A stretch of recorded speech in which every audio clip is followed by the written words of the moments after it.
अस्सलाम वालेकुम। पस पर्दा हक़ाइक़ सनसनीखेज़ इंकशाफ़ात प्रोग्राम बेनकाब में हूँ आपके साथ सफ़ान खान।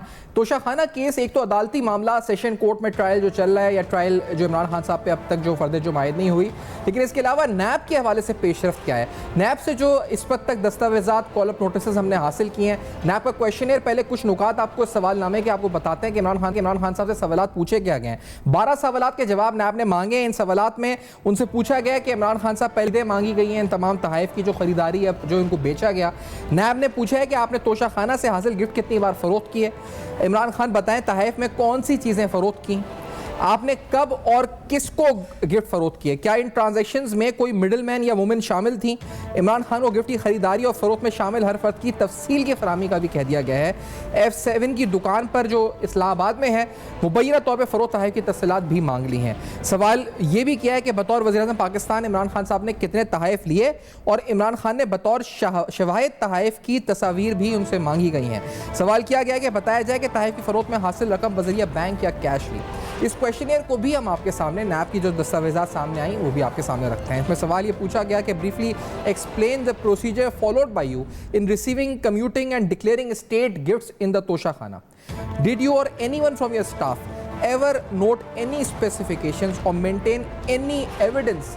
जो इमरान खान साहब का क्वेश्चनियर है, जो इमरान खान साहब पे जो नैब का इमरान खान साहब का डॉक्यूमेंट है, हम उसकी बात कर रहे हैं, अगर हम दिखा भी सकें। Did you or anyone from your staff ever note any specifications or maintain any evidence such as photographs or of the state gifts received by you? If so, kindly furnish the record. Accordingly, are you aware of the procedure of appraisement of state gifts? If so, kindly share your understanding of the procedure. Did you ever have the state gifts presented to you independently assessed in a private capacity from any other appraiser before paying the actual retention value and retaining the said state gift? यानी आपने जो appraisal किसी independent appraiser से कराया। How did you communicate your willingness to retain the state gifts that you wanted to retain? How many state gifts did you retain during your tenure as prime minister of Pakistan or how and where did you make the payment for the state gifts retained by you? तमाम तफसीलात के gift आने से लेकर इसकी retain जिस तरह किया, इसको असेस जिस तरह किया गया, इसको फिर आगे इसको बेचने के मराहिल पर भी सवाल उठाए गए कि आपने कितनी बार बेचे, किसको बेचे, ये आइटम्स जो आपने बेचे इसके हवाले से कोई फ्रंट मैन था इसमें, ये नहीं था, कोई मिडिल मैन था या नहीं था, कौन से आइटम बेचे, कितने के बेचे, इसका कोई रिकॉर्ड मौजूद है इन सेल्स का, ये पूछा गया है। कोई रिसीट्स हैं, ये पूछा गया है कि तमाम जो सेल्स प्रोसीड हैं इनको क्या बैंक ट्रांसफ़र या कैश के ज़रिए इकट्ठा किया गया, इसके शेयर एविडेंस शेयर किए जाएँ। सेल प्रोसीड्स के हवाले से पूछा गया। Share the details of graft kit set reportedly sold by you to shop in F7 Islamabad. और फिर जो मुख्तलिफ हवाले से इसकी खबरें आई कि उमर फारूक ज़ोहर को बेचा गया। तो नैब इस हवाले से ये तहकीकात कर रही है, सवालनामा है। इस मामले को भी अदालत में इमरान खान साहब और पाकिस्तान तहरीक इंसाफ की कानूनी टीम ने चैलेंज किया हुआ है, ये भी हम आपको बताते हैं। तो नैब की तहकीकात किस तेज़ी से आगे बढ़ रही हैं। एक इसका अदालती मामला जो सेशन कोर्ट में है वो भी हम बात करेंगे, लेकिन नैब इस केस को लेकर किस तरह आगे बढ़ रही है। आज एक और डॉक्यूमेंट भी मैं आपके सामने रखना चाहता हूँ उस्मान बुज़दार साहब के ऊपर। उस्मान बुज़दार साहब के हवाले से तकरीबन 10 इंक्वायरीज ऐसी हैं जो एंटी करप्शन पंजाब में चल रही हैं। उस्मान बुज़दार साहब के हवाले से आपको पहले उनकी पेशी का अहवाल बताते हैं। बुज़दार जरताज गुल को एंटी करप्शन में वो पेश नहीं हुए, उनको तलब किया गया था। साबिक वज़ीर मुमलिका जरताज गुल और आज उनकी तलबी थी, पेश नहीं हुए। 10 अप्रैल को एंटी करप्शन पंजाब ने 10 अप्रैल को तलब किया था, नहीं पेश हुए। और उनके वकील एंटी करप्शन पेश हुए और 1 हफ्ते का मजीद वक्त मांग लिया। वकील ने एंटी करप्शन को बताया कि उस्मान बुज़दार कोरोना की वजह से क्वारंटाइन है। और साबिक वज़ीर मुमलिका जरताज गुल को भी एंटी करप्शन पंजाब ने तलब किया था, वो पेश नहीं हुई। और उनके प्राइवेट सेक्रेटरी एंटी करप्शन में पेश हुए। बताया गया कि जरताज गुल शहर से बाहर हैं और जुमरात को एंटी करप्शन में पेश होंगी। जो आज उन्होंने अपनी एक एप्लीकेशन जमा कराई थी, उसके बाद जो उन पर मुकदमात हैं उनकी तफसीलात हमारे सामने आ चुकी हैं। जो report on behalf of respondent number 1 जो एंटी करप्शन इस्टेब्लिशमेंट ने जमा कराई है, और इसमें जो केस है Sardar Usman Buzdar versus director general anti corruption Punjab, इसमें फहरिस्त में अगर आप देख सकें जो हमने डॉक्यूमेंट हासिल किया आज इस हवाले से एंटी करप्शन से और मौजूद अदलिया से, इसमें तकरीबन DG खान में 10 इंक्वायरीज़ हैं। उस्मान बुज़दार साहब के ख़िलाफ़ 10 इंक्वायरीज़ हैं जो चल रही हैं। RE number 114/2023, RE number 115/2023, RE number 116/2023, 118, 117, 136, 138, 139, 200 और 201। तकरीबन 10 इंक्वायरीज ऐसी हैं और नैब के केसेस अलग हैं जो उस्मान बुज़दार साहब के खिलाफ चल रहे हैं।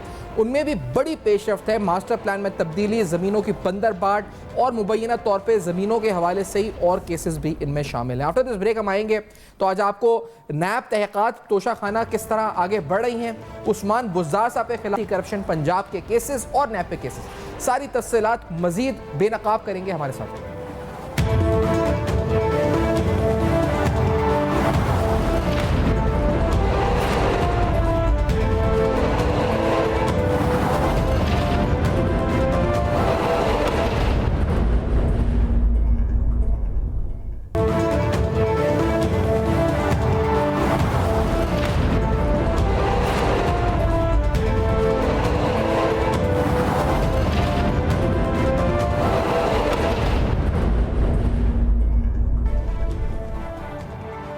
Welcome back. आप देख रहे हैं बेनकाब और आज बेनकाब में हम आपके सामने इमरान खान साहब के खिलाफ तोशाखाना केस में नैब की तहक़ीक़ात कहाँ तक पहुँची है, इससे प्रोग्राम का आगाज़ करते हैं। राना अबरार साहब सीनियर सहाफ़ी हैं, पिटिशनर है तोशाखाना केस में इस्लामाबाद स्टूडियोज़ में, और आसिम मुमताज़ साहब जो कि प्रोसिक्यूटर नैब भी रह चुके हैं, माहिर कानून हैं, हमारे साथ मौजूद हैं।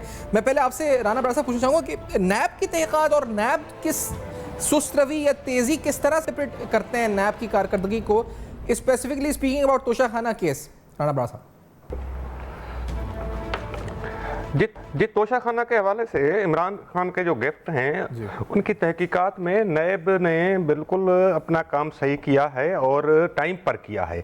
ना तो नैब ने कोई ज़्यादा तेज़ी दिखाई है, ना कोई फुर्ती दिखाई है और ना ही डिले टैक्टिक्स यूज़ हुए हैं। नैब ने अपने गिवन टाइम में एक इंक्वायरी शुरू की थी और वो इंक्वायरी मुकम्मल कर ली है और उस हवाले से इमरान खान को, उनकी बेगम साहिबा को और PTI के दूसरे लोगों को 2 मरतबा कॉल अप नोटिस भी भिजवाए गए। नैब की टीम इमरान खान के गिफ्ट्स की फरोख्त के हवाले से दुबई भी गई थी और वहां जाकर गिफ्ट खरीदने वाले उमर फारूक ज़हूर का भी इंटरव्यू किया। उन्होंने जो सबूत दिए वो भी कलेक्ट किए। इसके अलावा भी नैब की टीम ने दुबई सिविल एविएशन से और दीगर महकमों से सबूत कलेक्ट किए हैं। इस हवाले से नैब के पास एक अच्छी खासी फाइल बन चुकी है, स्ट्रांग फाइल है जो कि इंक्वायरी मुकम्मल कर ली गई है। और आपने एक चीज़ देखी होगी, मैं यहाँ पर थोड़ा सा नाजरीन को बताना चाहता हूँ कि कॉल अप नोटिस में 7 गिफ्ट के हवाले से लिखा हुआ है। अच्छा। ये कॉल अप नोटिस जो है ना, ये नैब इस तरह से करता है कि जो चीज़ें पहले सॉर्ट आउट हो चुकी होती हैं उसके ऊपर कॉल अप नोटिस भेज दिया जाता है और बाकी जो चीज़ें सॉर्ट आउट बाद में होती हैं उनको साथ में ऐड कर लिया जाता है। इसलिए ये सिर्फ 6 गिफ्ट का मामला नहीं है, तमाम गिफ्ट के ऊपर नैब के सवालात हैं। आपने 12 सवालात जो नैब ने इमरान खान को भेजे हैं वो पढ़कर भी नाजरीन को सुनाए हैं। हर सवाल के पीछे एक बहुत बड़ी कहानी है। ये एक सवाल बिलियन ऑफ डॉलर का क्वेश्चन है कि किस तरह वो गिफ्ट को मिस यूज ऑफ अथॉरिटी करके उनको बन्नी जगाला ले जाया जाता था। एम्बेसडर को रोका जाता था कि वो रिपोर्ट ना करे तोशाखाना को और फिर तोशाखाना में जमा नहीं कराए जाते थे। उनकी तस्वीर भेजकर एंट्रियां करवाई जाती थी और बगैर वैल्यूएशन के या फिर जाली अप्रेजिंग करवा के या अप्रेजर को महज बनी गाला रिसेप्शन पर बुलाया जाता था, उसको गिफ्ट दिखाए भी नहीं जाते थे। उसे कहा जाता था कि ये गिफ्ट की तस्वीर है और इसके ऊपर अप्रेजल बना लें। ये सारी चीजें जो की गई, ये नैब के हर एक सवाल के पीछे पूरी एक कहानी है। जैसे आपने कहा कि 2 बार प्राइस एवैल्यूएशन कमेटी के तोशाखाना केस अभी तक मेरिट्स पे तो बात शुरू ही नहीं हुई है। यानी इमरान खान साहब की तरफ से जो उनकी कानूनी टीम है वो अगर सेशन कोर्ट में भी ट्रायल हो तो वहां पर अभी तक उन पे फर्द जुर्म नहीं आयद हो सकी है। और नैब के ऊपर भी नैब का दायरा इख्तियार है या नहीं है, कॉल अप नोटिस जो भेजा है उसको, इन तमाम चीजों को चैलेंज टेक्निकल बेसिस पे किया जा रहा है। मेरिट्स पे तो अभी तक आई नहीं है उनकी टीम इस पर डिफेंड करने पे। मजे की बात यह है कि इमरान खान की लीगल टीम जो हाई कोर्ट में चैलेंज किया हुआ है नैब की इन्वेस्टिगेशन को, नैब की इंक्वायरी को, उसमें जो नैब अमेंडमेंट हुई है मौजूदा गवर्नमेंट में जिसको PTI डिसओन करती है और सुप्रीम कोर्ट में चैलेंज किया था, उसी का सहारा लेकर इस्लामाबाद हाई कोर्ट में चैलेंज किया हुआ है कि कभी कहते हैं कि ये नैब का दायरा अख्तियार नहीं है, कभी ये कहा जाता है कि ये 50 करोड़ रुपए से नीचे का केस है, लिहाजा FIA इन्वेस्टिगेशन कर सकती है, नैब नहीं कर सकता। इस तरीके से डिले टैक्टिक्स यूज किए जा रहे हैं ताकि इमरान खान के खिलाफ तहकीकात आगे ना बढ़ें और उनको पेश ना होना पड़े। लेकिन यहाँ पर मैं एक बात करूंगा कि सैफान साहब, आपके नाजरीन को मैं याद दिलाऊंगा कि ये वो शख्स है इमरान खान साहब जो जब अपोजिशन में होते थे तो कौमी असम्बली में खड़े होकर या कंटेनर पर खड़े होकर ये तकरीरें करते थे कि उस वक्त हुकूमत को कहते थे कि ये स्टे ऑर्डर के पीछे छुप रही है, ये टेक्निकलिटीज में खेल रही है, ये डिले टैक्टिक्स यूज करते हैं, ये कोऑपरेट नहीं करते, ये जस्टिस को डिले करने की कोशिश कर रहे हैं। ये सारी तनकीद इमरान खान अपने मुखालफिन के ऊपर जो करते थे, आज वही सारे हथकंडे इमरान खान यूज कर रहे हैं। दूसरी बात यह है कि ये इमरान खान जो शख्स हैं ये पाकिस्तान पीपल पार्टी से ताल्लुक नहीं रखते, ये PMLN से ताल्लुक नहीं रखते, ये JUIF से ताल्लुक नहीं रखते, बल्कि ये PTI के चेयरमैन हैं। और आपको याद होगा कि इनके बारे में इनके वज़रा क्या क्या कहा करते थे कि दूसरे सारे चोर और डाकू हैं और वाहिद फरिश्ता इमरान खान है जो पाकिस्तान को बचाने के लिए आया है। अब आपको पता चला है कि जो ईमानदारी दयानतदारी का वर्ल्ड कप जीत रहे थे, वो जो कह रहे थे कि हम मिसाल कायम करके दिखाएंगे, हम लूट मार का पैसा वापस लाएंगे मुल्क में, उन्होंने तोहफे तक नहीं छोड़े हैं।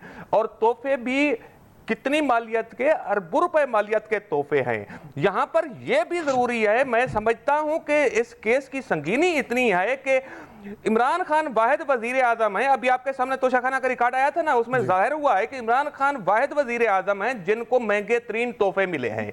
दूसरे जो वज़ीर आजम या मिनिस्टर थे, सदूर थे, उनको जो तहफ मिले हैं उनकी वैल्यू और इमरान खान को मिलने वाले तहफ की वैल्यू में बहुत बड़ा डिफरेंस है। इस बात का भी प्रोब होना चाहिए कि आखिर इमरान खान को ये तहफ, इतने कीमती तहफ अरबों रुपए मालियत के क्यों दिए गए? क्या इमरान खान ने उन ममालिक के सरबराहान को कोई कंपनसेट किया था? उनको अगर कोई गिव एंड टेक हुआ है इमरान खान ने? मैं अवामी ज़बान में कहूँगा कि इमरान खान ने क्या दिया है उनको कि उन रिटर्न में इतने महंगे तहफ लिए? इस बात का भी प्रोब होना चाहिए ताकि दूध का दूध और पानी का पानी हो जाए। सही है, ठीक है। अच्छा आसिम मुमताज साहब, ये आपकी तरफ भी मैं सवाल आपके लेके आना चाहूँगा और एक ब्रेक ले लेते हैं, जिसके बाद आसिम मुमताज साहब मैं आपसे पूछता हूँ कि इस मामले में जो पाकिस्तान तहरीक की कानूनी हिकमत अमली है वो क्या है और बेसिकली जो नैब की आगे हिकमत अमली है वो क्या हो सकती है, ये भी सवाल उठाएंगे। इस ब्रेक के बाद हमारे साथ रहेगा।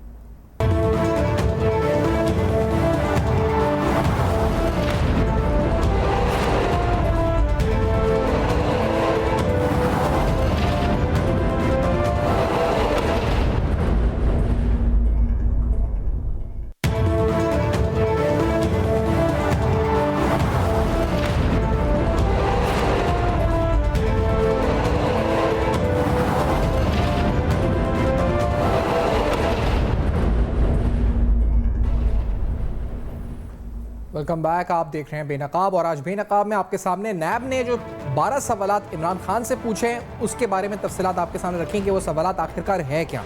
आसिम मुमताज साहब, कानूनी तौर पर नैब अगर 2 बार कॉल अप नोटिस सर्व कर चुका है और कोई पेश नहीं होता, अब कोर्ट में भी मामला चला गया है, तो नैब अब एक तो इसको कोर्ट में डिफेंड करेगा यकीनी तौर पर, क्योंकि चैलेंज किए गए नैब के दायरा अख्तियार या टेक्निकल ग्राउंड्स के ऊपर जो भी हुआ है मामला, तो आगे और नैब क्या कर सकता है इस केस को परसू करने के लिए? मुमताज साहब जी देखिए, पहली बात तो मैं समझता हूँ माजी में जिस बर्क रफ्तारी से नैब ने बाकी जितने भी सियासी जो केसेस थे उनको देखा, उतनी ही तेज रफ्तारी मैं समझता हूँ कानून नैब को यहाँ दिखानी चाहिए, क्योंकि नैब का जो मैंडेट है नैब ऑर्डिनेंस के तहत वो ये है करप्शन को खत्म करना और करप्ट को सजा देना, और वो मावराए किसी सियासी पार्टी के है। और मैं समझता हूँ कि इस केस में भी नैब को चाहिए कि पूरी जो है वो कुव्वत के साथ इसका दिफा करे, क्योंकि देखिए यहाँ पे पहली बात कि जो अदालत ने कोई हुक्म इम्तनाई जारी नहीं किया और ना ही नैब को तफ्तीश जारी रखने से रोका है, तो मतलब इसका वाज़ेह है कि नैब अपनी तफ्तीश हस्बे कानून कर सकता है। और अगर ये 2 बार बुलाए जाने के बावजूद, जो कि मैं समझता हूँ कि एक बहुत अफसोसनाक बात है कि माजी में यही जमात थी, यही कहते थे अपने मुखालिफिन के बारे में कि जी देखें ये कानून का मुकाबला करें, जाके जो है इदारों के सामने अपनी सफाइयाँ पेश करें। अपनी जब बारी आई है तो उसी तरमीम की आड़ में जो है वो छुपने की कोशिश कर रहे हैं। ऐसा मैं समझता हूँ ना तो कानून की मंशा है और ना होना चाहिए।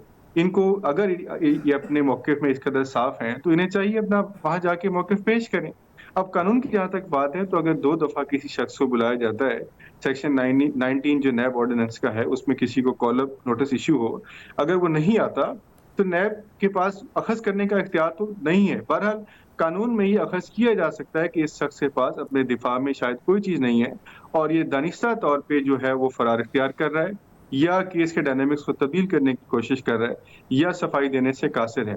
तो जो इंक्वायरी है वो अपग्रेड हो सकती है इन्वेस्टिगेशन में और अगर वो फिर भी पेश ना हो, तो उसके अगेंस्ट अरेस्ट वारंट जो है वो जारी हो सकते हैं और इनकी गिरफ्तारी भी अमल में लाई जा सकती है। सही जहाँ और तक तरमीम की आड़ में छुपने का सवाल है, जी, जी। तो ये कहना मैं समझता हूँ इवन तहरीक-ए-इंसाफ के भी पार्ट पे कबल वक़्त है कि ये 50 करोड़ से कम का केस है। अभी तो भाई इंक्वायरी खुली है। अभी तो जो-जो असासा जात जो-जो जो आपने तोहाइफ बेचे हैं, उनकी मालियत का जो है वो तदारुक होना है और कितने की मालियत थी, कितने में बेचा, कितना गवर्नमेंट एक्सचेकर को लॉस हुआ। ये कबल वक़्त है इनके पार्ट पे कहना है कि 50 करोड़ से कम है तो लिहाज़ा तरमीम की आड़ में ये नैब का इख्तियार नहीं है तो इस इन्वेस्टिगेशन को कलअदम या मावराए कानून डिक्लेयर किया जाए। ये बिल्कुल मैं समझता हूँ एक प्रीमेच्योर सी प्रोसीडिंग्स हैं। ये अगर तफ्तीश आगे बढ़ेगी और यकीनन आगे बढ़नी चाहिए और जितने भी असासाजात जो इमरान खान साहब ने लिए और तोहाइफ जो हैं तोशाखाना से, उनकी मालियत को देखा जाए, 50 करोड़ से अगर ज़्यादा है तो यकीनन नैब का दायरा इख्तियार है और नैब को पूरी मैं समझता हूँ अपनी जो है इन्वेस्टिगेशन प्रोसेस को जारी रखना चाहिए। अच्छा, दूसरी तरफ उस्मान बुज़दार साहब के खिलाफ भी नैब के केसेस हैं, लेकिन एंटी करप्शन पंजाब के भी केसेस हैं।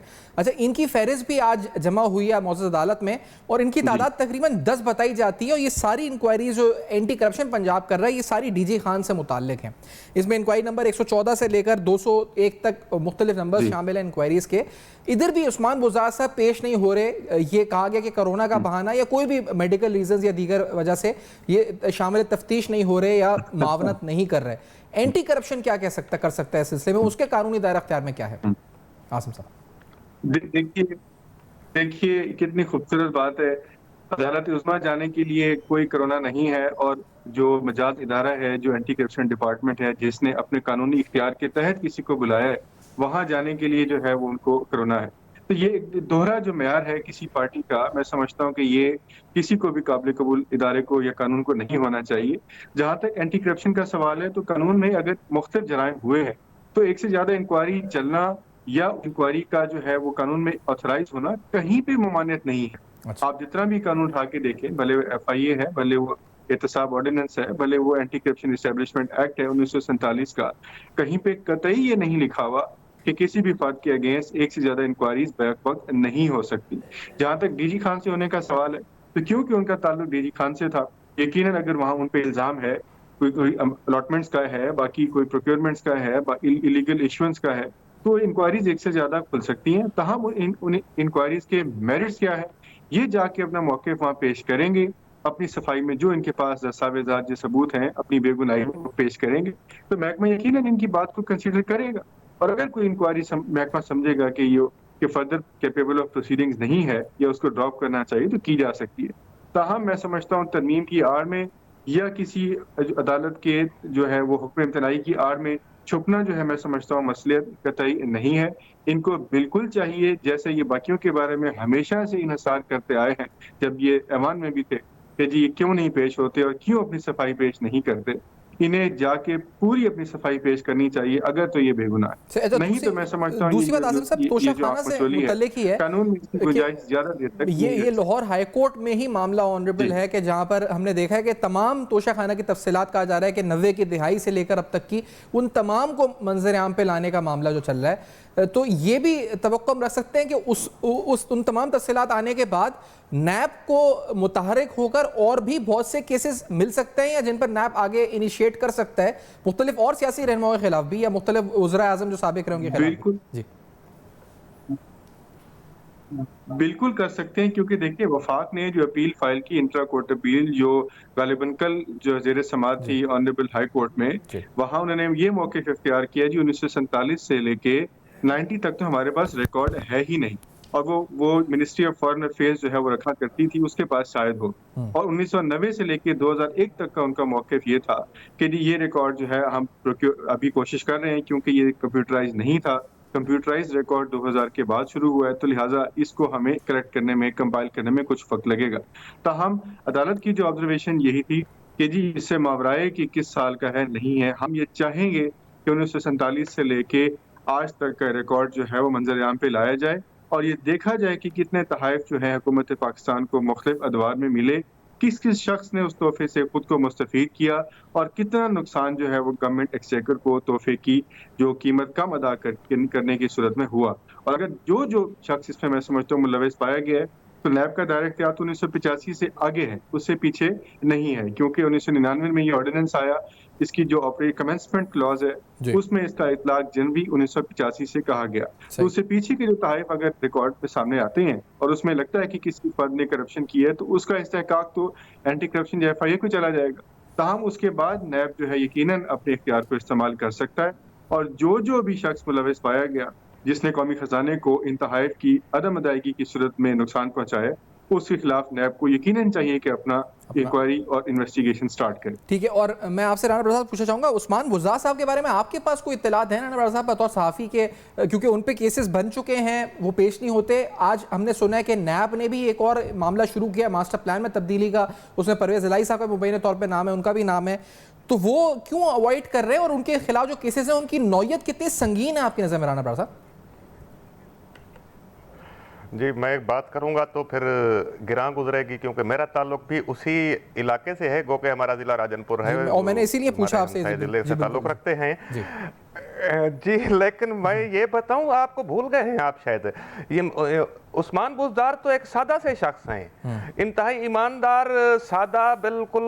उनके घर में तो बिजली भी नहीं थी, तो वो कैसे मतलब है कि इतनी सारी ये करप्शन की कहानियां सामने आ गई हैं। और जिस महकमे को भी उठाते हैं, ख़ास तौर पर डेरा गाजी खान, मुल्तान और बखर मियाँ वाली साइड पर, वहाँ पर उस्मान बुज़दार और उसके भाइयों की करप्शन के राज खुलने लग जाते हैं। ये आखिर ऐसा क्यों हुआ है? यहाँ पर तो ये सरताज गुल साहिबा का नाम भी आपने लिया है, इनके खिलाफ भी इंक्वायरी चल रही है।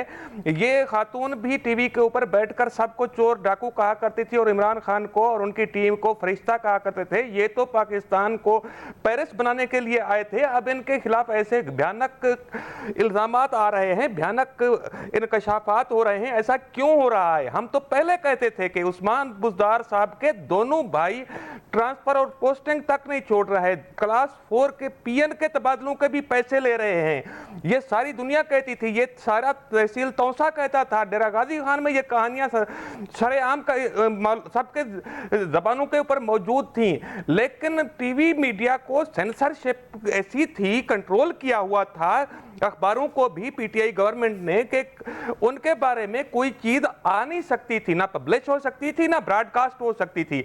अब वो सारी चीजें सामने आ रही हैं। अभी डॉक्टर शीरी मजारी साहिबा का भी सारा कच्चा चट्टा सामने आएगा, जो कि वो बंगला इच्छा की जमीन लैंड रिफॉर्म का मामला था। और आपको मालूम है कि कितने मजालिम करवाए हैं परवेज इलाही गवर्नमेंट में बेचारे गरीब मुजारिन के ऊपर। वो एक जो संदूक की बात होती थी, रिकॉर्ड से भरा हुआ संदूक था, वो चोरी करवा लिया था परवेज इलाही की गवर्नमेंट में। ये सारी चीजें सामने आ रही हैं। पंजाब एंटी करप्शन का महकमा इस मामले में एक्टिव है। उम्मीद करते हैं और उस्मान बुज़दार साहब इतने भी सादा नहीं हैं जी, इन पर मजीद आगे पेशरफ्त होगी। राणा साहब, वक्त इख्तिताम पे पहुंच रहा है, इंशाल्लाह किसी दिन और डिटेल में भी आपसे बात करेंगे इन केसेस पर भी। बहुत शुक्रिया आपने ज्वाइन किया है, और आपके साथ आसिम मुमताज़ साहब, बहुत बहुत शुक्रिया मुमताज़ कानूनदान जो हमारे साथ प्रोग्राम मौजूद है। फीडबैक आप दे सकते हैं फेसबुक, ईमेल और ट्विटर पर देखते रहिएगा। अब तक अपना बहुत ख्याल रखिएगा।